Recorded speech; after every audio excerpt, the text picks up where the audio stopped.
Listen to me. If there was a wise man who would ever think of this, they would say in order to be superior to the man, you've got to be the man. For I am the man himself.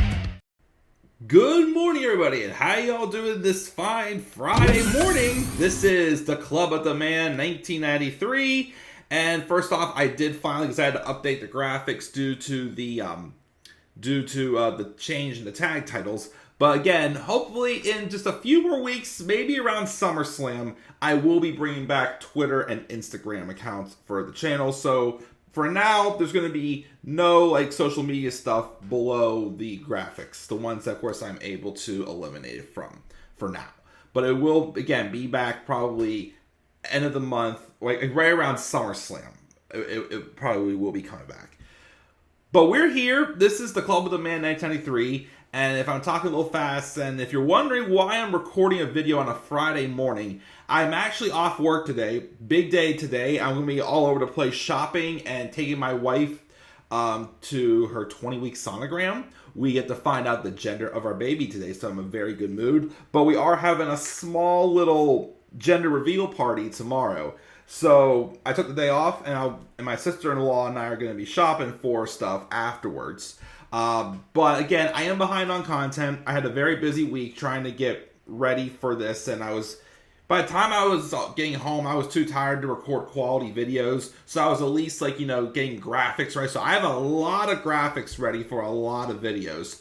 So I'll try to get them when I can, but I am going to again be pretty tight this weekend. So I don't know if I'm going to have time to record anything tonight. So that's why I want to at least get the Raw review out of the way with right now.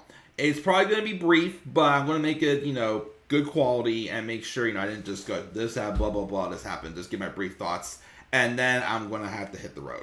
So again, unlimited time, but we're still going to have a quality but brief Raw review. This is my review from this past week's episode of Raw, the Money in the Bank Fallout Show, July 8, 2024, and it took place in Toronto, Ontario, Canada. Raw continues to stay on fire as we're getting closer and closer to SummerSlam. I'm still wondering, of course, what the main event will be, because, to be honest, the world title matches we have set up, like Damian Priest and Gunther, and Cody Rhodes and Sol Sikoa, they're going to be good, but do they really have, that? They don't quite have, they feel like more, right now at least, they feel like B-level pay-per-view matches. They don't feel like a quality main event, which is why CM Punk and Drew McIntyre, or CM Punk, Drew McIntyre, and Seth Rollins would probably be the main event. I'm not sure if they are going to go with a triple threat after what we got. I mean, honestly, the triple threat sounds good. I still kind of want it to just be Punk and Drew, though, for the first match at least. Maybe the second match at Bash at Berlin, they can maybe make it a triple threat or something. I'm not sure, but I think the first match should be just Drew and Punk unsanctioned. The story just warrants it more, I feel like, based off of how personal it's gotten. And Seth starting to get involved with it, I'm okay with. But for the first match, at least, I still say stick it to just Punk and Drew, which we're going to talk about because that's how we actually opened up the show here. We opened up the show with CM Punk coming out, gets in the ring, and he says it's been a long time since he's been in Ottawa, and he does the usual, it's great to be here. He has a lot to get off his chest, but first he wanted to put over John Cena for announcing his retirement. And he says he wants to recognize him as someone he shared a lot of time in the ring with. He did once and saw him call the New York Yankees, but he says congrats to John, and he doesn't know what the future holds, but he hopes that one more time he would be able to have a match with John Cena before he retires. Which, as I said before in my Money in the Bank review, that could be that's one of my 3 candidates for Cena's last match. But Cena's not here, and another guy who isn't here is Drew McIntyre. Part of Punk wanted to check under the ring, but $1 Million Body and 10-cent Brain got himself suspended. He's got the footage to show what he's talking about, which is when Drew snapped and he pushed officials, and he even elbowed Adam Pearce at Money in the Bank. And then Punk says that Drew's been suspended. And Punk, even too, for his actions at Money in the Bank, got fined, but it was, of course, was worth it, he claims. He said he's been trying to teach Drew the simple lesson that there are consequences to your actions. And you shouldn't be shocked when you fight with CM Punk. He fights back. Punk is the consequence of Drew's actions. He recounts all the times he ruined Drew's moments over the past several months, from WrestleMania to the night of WrestleMania to Clash of the Castle to now Money in the Bank. And then, of course, he asks Adam Pearce, though, because he wants to get his hands on Drew McIntyre, he wants Drew's suspension to be lifted. We did have a segment with that later on, but we'll get to that momentarily. Then out comes Seth Rollins. And, of course, when Seth comes out, Punk hops onto the commentary desk. He then starts chatting with the announce team for a few minutes. Rollins gets it ring, tells him to come into the ring unless he's afraid he will have his ass kicked. So Punk, of course, is not afraid. He gets in the ring, but as he gets in, he reminds Seth the last time they talked, he told him he wouldn't take further disrespect, so tells Seth to watch what he says. Seth says he wouldn't disrespect him, but he's trying to understand why actions have consequences to everyone but Punk. He talks about how he understood Drew cashing in, and he gets, the mistake that happened in this match, which they did acknowledge it several times. Thank you for not ignoring it. And he's upset that Punk did the one thing that he told him not to do when Punk first came back, is to stay out of Seth's business. Punk says, no, I didn't stick my nose in your business. He was handling his own. And he said this without getting too offensive, but he says he'd hope that Seth, being a husband and a dad himself, he would understand. Rollins bristles and Punk says it doesn't feel good, and a man is walking around with a bracelet with his wife and dog's name on it. It may be cheap and 15 cents retail, but it means the world to him. He has no quarrel with Rollins, and he says if he screwed things up for his little pipe dream, and of course Punk has a hard time apologizing at times, which of course is, I can understand why people would believe that. So Punk eventually does say he's sorry, he never meant to screw anything up for him. He's snowblind with rage, and he gets that Seth is also focused, but he's sorry. But except though that says this is Seth Rollins, he can't be that sorry. Seth says he always has an excuse. Punk says, no, I always have an answer. Punk and Rollins accuses him of being a serial gaslighter, the kind of propaganda, and the dumbest smart dude he's ever met in his entire life. He's got most of it figured out, except the one thing that would make him the hero, and he hasn't figured out that the world does not revolve around CM Punk. Punk can be selfish and burn bridges anywhere else, and he'll let it slide because he's above him. And not just because of the heels, which Seth points down the heels. I was wondering, how's Seth that much taller than Punk? Because I thought they were about the same height. But he said he was willing to let everything slide except for Saturday, because if it weren't for Punk, he'd be world champion. Even though, again, had it weren't for the referee's botch, he would have been world champion then. But, they were trying to fix that. He doesn't care about collateral damage, and that's not happening on his watch. He won't take cheap shots because his body isn't 100%, but when Punk is cleared, he won't even be able to say Drew McIntyre before Seth snaps his arm and puts him back on the shelf. Actions have consequences. So again, because they haven't cleared Punk yet, and because of the suspension, I'm still seeing more and more of the idea of making their match at SummerSlam unsanctioned. Which, because it's unsanctioned, I don't think we'll get the Punk, McIntyre, and Rollins match at SummerSlam. I think they'll save that for Bash in Berlin. I could be wrong though, but just my opinion. And again, I still think that's the right match to do first, is the unsanctioned match with Drew and Punk, because of how personal it's gotten. But again, just an excellent opening segment. And I'm not just saying that because it's CM Punk, but it's true. Him and Seth Rollins have unreal chemistry. You can tell that there is real life heat between these two, and they're not afraid to go into business and expose it. And again, you just felt the tension there between the two of them. And everything that both guys said makes sense. It's kind of like one of those feuds where it's like you understand both sides. And yes, they're both technically baby faces. They do kind of make it seem like that neither one of them is the good guy. But neither one of them is the complete bad guy either. They're just guys. Well, unique guys, of course. They're not just jobbers on the roster, we know. But this is what I always love about the first couple promos they've had so far since Punk's come back. But don't forget, actions have consequences. Backstage, we had Adam Pearce apologizing to Dominik Mysterio for not making him aware right away. Basically, he's apologizing to Dom for not getting to him, and he asks what the problem is. And Dom's upset because he has he claims he's upset that he has to tag with Liv Morgan. We all know it's not true. Pearce says he'd want it, and his dad and Zelina agreed to it. And then Dom complains, but Pearce says the match is happening, and have a good Monday. Liv rolls up, and she says, "I'm doing this for you, Daddy Dom." She felt bad about it last week, so she wants to make it up to him to see who the real daddy of the Mysterio is. And then he's like, "Fine," and he says they better win, and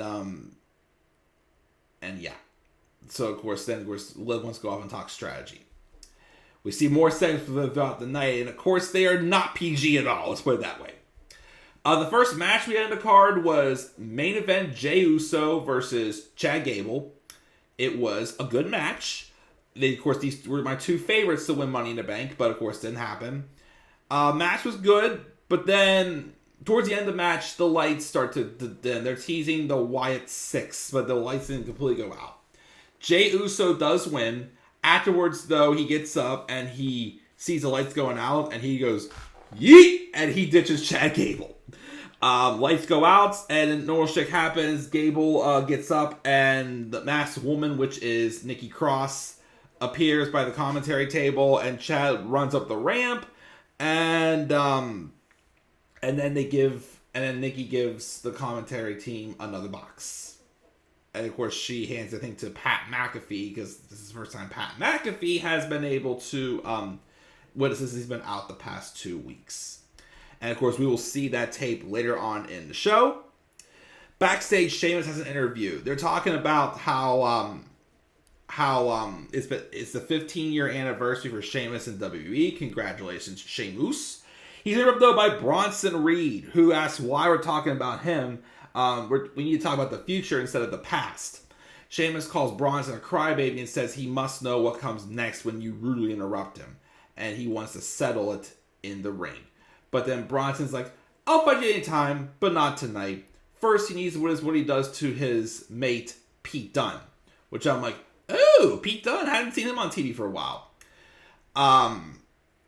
And I guess we're teasing a future match with Sheamus and Bronson Reed.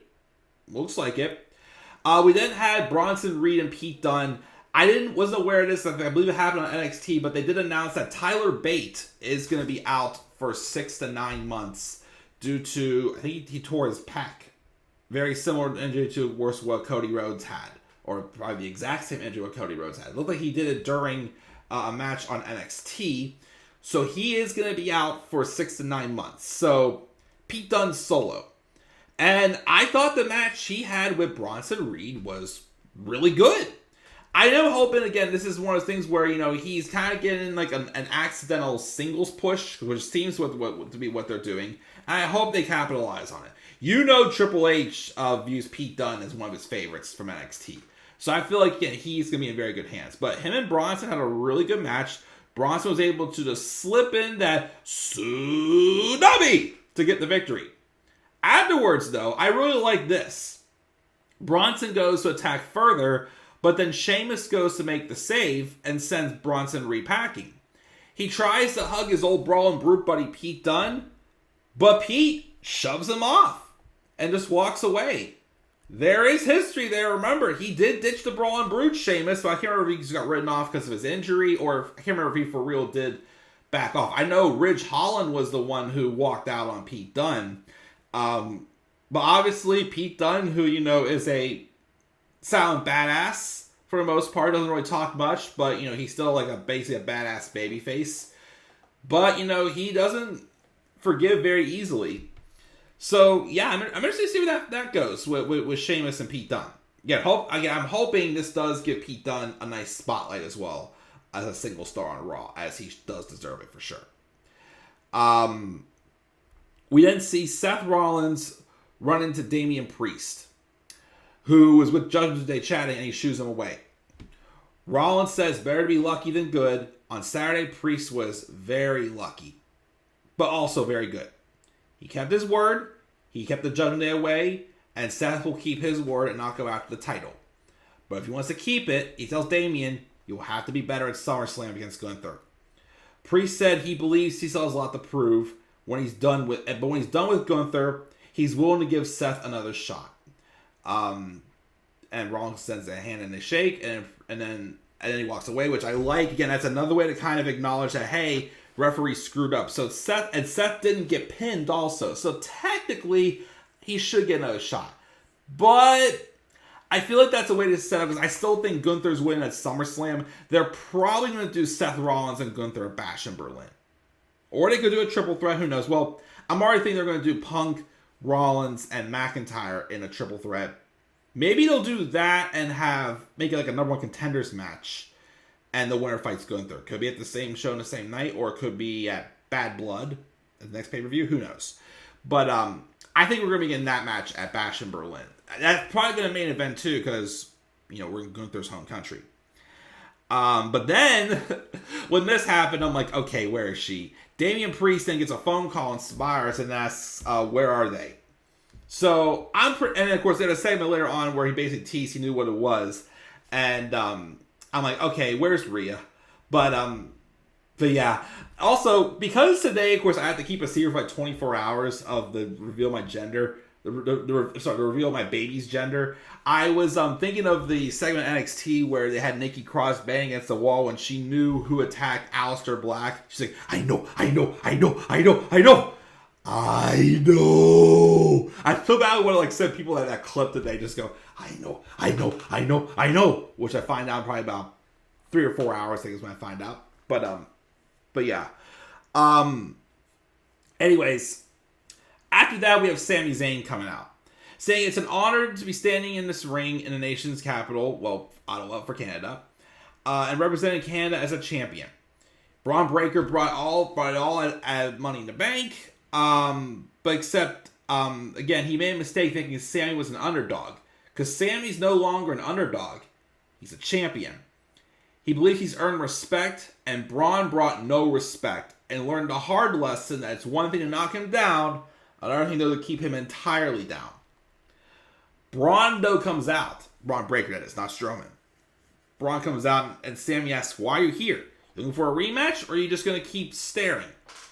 Sami gives Braun the mic and says he came out here to look the only man in that locker room who can say they've beaten him in the eye. He didn't think it would be him, but he's a smart guy. And he knows how things go. He claims there's no reason for him to get a rematch. So he's been thinking, BAM! He turns around and just explosively spears Sami out of his shoes. And he starts just viciously beating him down, and the referees try to break him up, but then Braun breaks away, gets right back on him. Adam Pearce gets involved. They did get Braun to back off for a bit. He goes, "Hey, look!" Then he runs like he did whenever he chased down Ludwig Kaiser and spears Sami to the floor. So I'm guessing we are getting a rematch where it's probably going to be more vicious side of Braun Breaker at SummerSlam. I'm thinking for my predicted match card, maybe 2 out of 3 falls, possibly. We'll see. Ilja Dragunov did come out though also to help Sami, and that's set up for a match later on. Another match between Braun and Ilja later off in the show, which fine by me. Those two have excellent chemistry. The Awesome Truth and Braun Strowman team up take on Judgment Day, Carlito, Finn Balor, and JD McDonough. Match is fine. Again, it just feels like a feud at this point that's just there. It's not really doing too much for me. But this whole thing of the Judgment Day and the Braun Strowman problem, which I would believably say could be a thing that could be leading to maybe a match eventually with Damian Priest and Braun Strowman. But again, Damian Priest, I still think is going to be dropping the title to Gunther at SummerSlam. But surprisingly, because of some, other antiques happening and and R-Truth goofing up, Finn Balor hits a coup de grace on R-Truth to get the victory. There was a shot of Miz looking disappointed. I wonder if they're going to turn Miz back to being a heel soon. Don't know, but who knows.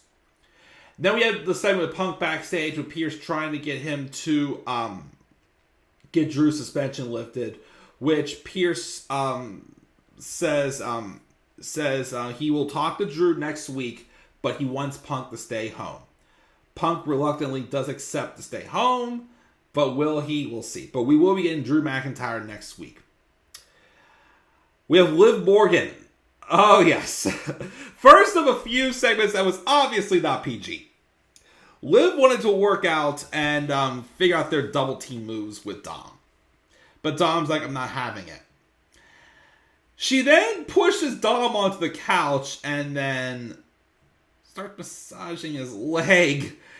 And you can tell that Dom's starting to show that he was into it until Judgment Day roll up around the corner. And it's kind of like whenever you, see someone walk in on a moment they shouldn't be walking into, and then they just roll around and then they just interrupt, and then the one person's like, oh crap, I'm so sorry, whatnot. But Liv then leaves. Priest then says, it's not that hard. You should be done with this. But Carlito, though, and I'm going to keep it, civil here. He basically looks over at Dom and just says, makes a joke saying, he says something like, I guess it's harder than it looks, or something like that. He wasn't talking about saying no to Liv. I'm not going that far. All I will say is Dom did not have LDS. Let's put it that way. The thing that Cody Rhodes accused The Rock of having. But Dom says he thought he put an end to it, but he's putting an end to it now. Or is he now? Finn then tells Damon he has something to tell him. Well, he says, do you have something to tell us? Because he's serious about that phone call. But Priest says, I'm going to keep it to myself.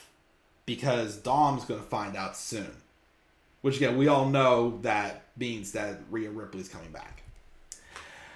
We then get the new Wyatt 6 video. And I did like this one. Last week's, I'm not saying I didn't like, but it felt like it didn't, take much forward.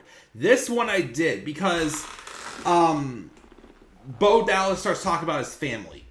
And he says he took those no one wanted and who were forgotten, and he gave them a purpose. He talks about the buzzards circling while we get close-ups of all the characters in the Wyatt 6. And then they would show us, the characters, but then they would also show us the face of who the characters are.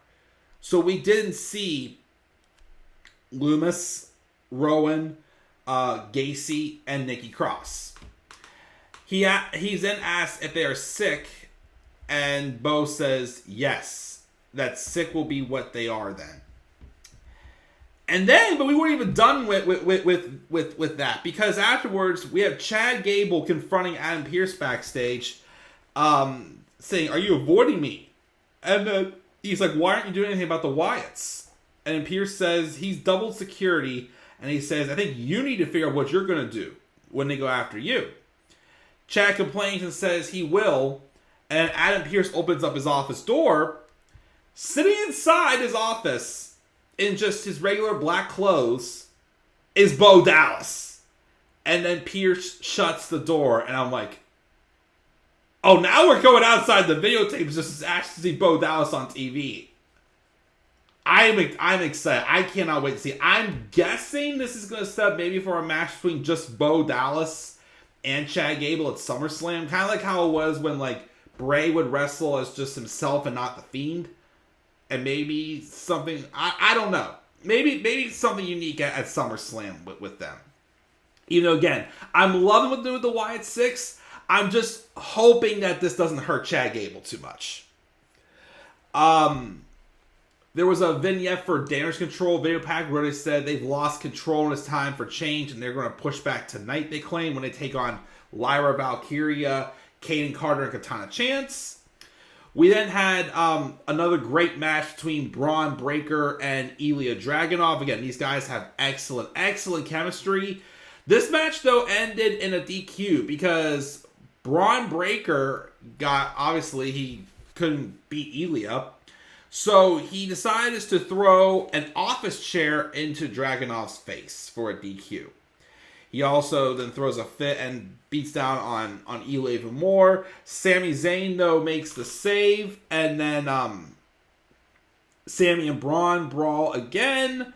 But then Dragunov got back and fighting mad. And then Braun throws him over to death too. Made Braun Breaker like a monster and whatnot. Again, probably set up for another match. Unless if they throw Ilja Dragunov in there and make it a triple threat. Not going to say no to that either. But Damian Priest then has a video promo at Gunther telling him to show up next week so he can tell him to his face how he's going to beat him at SummerSlam. Pat McAfee does his little telestrator recap of the Liv and Dawn backstage bit with the leg massage. And then we had this segment with the Final Testament, and Karrion Kross is talking about how he claims that Xavier Woods beat him, so he proved that he doesn't need Kofi Kingston. Now, of course, Kofi Kingston's on the shelf, and New Day is dead. I want to get into this feud because I do feel like it is setting Final Testament in a positive direction I've been waiting for. But I'm also still just like, I just don't trust that they're going to split up the New Day. I feel like the only way this feud is going to progress forward is if they do in fact split up the New Day. Because if not, like, I want this to be just another feud where, like, okay, New Day's down, then they come back and they eventually be they're the victory team or the Final Testament. No, the Final Testament, Karrion Kross especially, Karrion Kross is meant to be a main eventer. So I just want this feud to elevate him, to get him back to that main event scene. And like I said, I just don't want it to be just a typical thing where, you know, they're teasing New Day breakup, then they don't break up. This needs to be a time. Again, as much as I love New Day, they're Hall of Famers. They need to do something else. So there's that. It's not one of those, we'll have to wait and see. Another kind of wait and see is, they had the match with Damage Control and then the baby faces of Lyra, Katana, and Kayden. Match was fine. Damage Control do win. But afterwards, though, we've seen teases backstage of Sonya Deville wanting to team with Shayna Baszler and Zoey Stark. They get in the ring and they do a beatdown on Damage Control. They're being interviewed backstage, and Shayna says they just sent a message about who runs the division that they should have sent a long time ago. Sonya says Damage Control is just a start, and this is a warning shot to the entire women's division. They're here, and there's nothing anyone can do about it. Alba Fire and Isle also appear to say that as long as they have the titles, this is their division. That's an interesting group again. I mean, there's 3 like MMA caliber wrestlers with Sonya, Shayna, and Zoey there. You know, I'm not going to oppose to that. I'm just wondering though, is that who are the faces, who are the heels? Because again, they've been very back and forth with Shayna and Zoey. I feel like they're more so heels, and Sonya's always been a heel. And they just took out the heel stable of Damage Control. So where that goes, I don't know. We'll have to see, though. I mean, it creates some fresh content, I guess. So we'll see where that goes. There's also an interview backstage with Rhea, Mysterio, and Zelina Vega. They talk about how they're going to beat Dom and Liv and shut them up for good tonight. Gunther also has a video promo talking about how he's going to win at SummerSlam. He will be there next week. We have the main event, the mixed tag match with LWO's Rey Mysterio and Zelina Vega taking on the lopsided love couple, Dominik Mysterio and Liv Morgan. We had another moment there where Liv fell on top of Dom. Her head was down low. God! The match obviously had the drama in there. Eventually, though, out of some advantage of Rey getting tripped from a distraction from Liv tossing a chair, Dom was able to pin Rey. He finally beat his father. And him and Liv celebrate, but first he's like, wait, no, not this. But then Liv just jumps up and Dom catches him, pulls him down, and they got face to face. And it looked like they were about to get it on. And Dom was definitely into it. There was no denying it. And I'm looking at, of course, my phone, and it's 10:59. And I'm just like, okay, where is she? Or how much time do we have to do with this? And then, of course, a few seconds later, we hear, "This is my brutality!" And you saw both of them have that look on their face of like, oh, shit. Yep, Rhea Ripley did come out, made a beeline for the ring. Liv, though, was probably more shocked than Dom, gets up and ran away through the crowd. She knows the moment Mommy gets her hands on her, she's dead. And then Rhea then circles the ring as Liv makes a run for it. And then she looks at it and sees Dom. She gets in Dom's face and she is obviously not happy. Dom then goes for a hug. But then the camera cut before anything else can happen. But looking at the post footage, it looks like Rhea, because I thought at first based off her hand motions, Rhea was going to slap Dom. But it looked like she more so just like pushed him off and just walked away. Rhea Ripley's back. And it's set up for a match at SummerSlam, probably with her and Liv. If I could pick a stipulation, I would do a thing where, because people are thinking that Dom's going to help Liv retain, which could happen. What I would do is, I would do a situation where I would make Dominik Mysterio like a special guest referee. That's what I'm putting in my card predictions. I think we're going to do the stipulation for Liv and Rhea at SummerSlam is going to be Dom as special guest referee. And it's kind of like that moment of truth. Who's Dom really going to side with? And that's where we officially get Dom turning on Rhea Ripley. Where the rest of Judgment Day will stand, we'll have to find out. But that's Raw, guys. I do have to skedaddle. I do want to get on the road in a few minutes. But again, excellent show. I really enjoyed this week's episode of Raw. And I gave the show an A.